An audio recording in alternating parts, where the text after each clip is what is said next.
açıp da dua ettiremedim, ettiremedim. Huzur baba ben yarimi getiremedim, Yarın da getiremedim. burada. Elini açıp da dua ettiremedim, ettiremedim.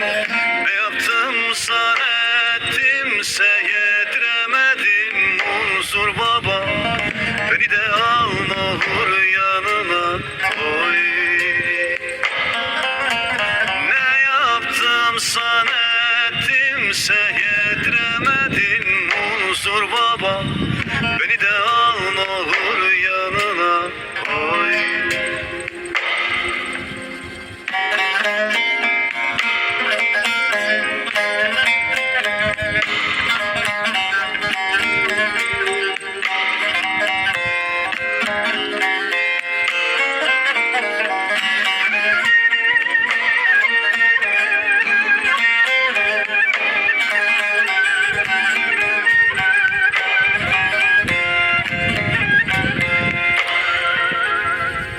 Ha sen gittin ha ben öldüm, bunu bilesin, bunu bilesin.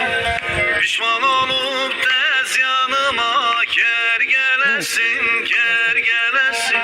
Hadi lan. Ha sen gittin ha ben öldüm, bunu bilesin, bunu bilesin.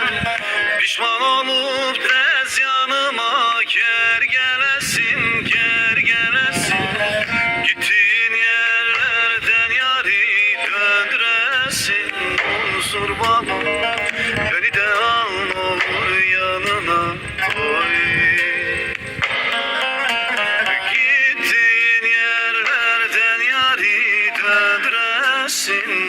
Huzur baba beni de al ne olur yanına koy.